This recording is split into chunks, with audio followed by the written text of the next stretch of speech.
తక్కెలపల్లి వాసుదేవరావు గారు ఒక అగ్ర కులంలో పుట్టిన వ్యక్తి ఈ ఉద్యమం వైపు ఎందుకు అడుగులేయాల్సి వచ్చింది? కులము అనేటువంటిది అప్పుడు వెళ్ళడానికి ముందు కానీ ఇక్కడ మీ కెమెరాలో రావడం లేదు, కానీ నాతో పాటు కలిసి చిన్నప్పటి నుంచి నేను ఉద్యమంలోకి రాకముందు కూడా కలిసి ఉన్నటువంటి అన్ని కులాల వాళ్ళు మా ఫ్రెండ్ సర్కిల్ అంతా ఇక్కడే చూసా.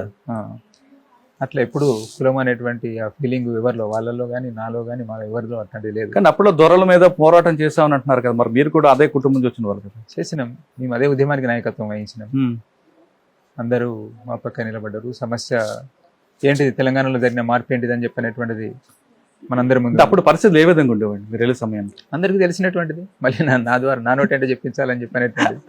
భూస్వామ్య దోపిడీ, అణచివేత ఎట్లుండేది అప్పుడు అనేటువంటిది, కుల అణచివేత అనేటువంటిది, దానికి సంబంధించినటువంటి ఎట్లుండే మనందరికి తెలిసినటువంటిది. కానీ ఏ సంఘటన మీకు అటువైపు వెళ్ళాలని ప్రభావం, భావజాలమా లేదా ఒక సంఘటన జరిగిందా, లేదు వాళ్ళతో పాటు మీకున్న పరిచయం బట్టా, లేదా చదువుకున్న స్కూలా, ఏదో ఒక సంఘటన కలుగుతుంది మనిషికి?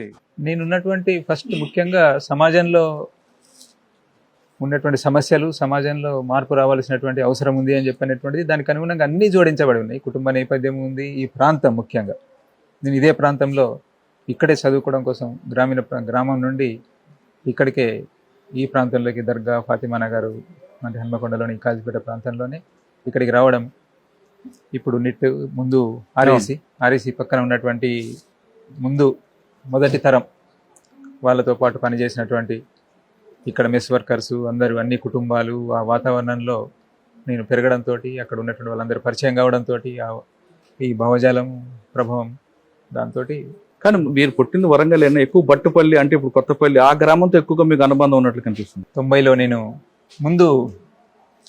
నేను పార్టీలో పనిచేయడం మొదలుపెట్టగానే ఇక్కడ జరిగినటువంటి స్తూపావిష్కరణ కార్యక్రమానికి వచ్చి ఇక్కడే ఉంటూ, ఇక్కడే మొదటిసారి ప్రజలతో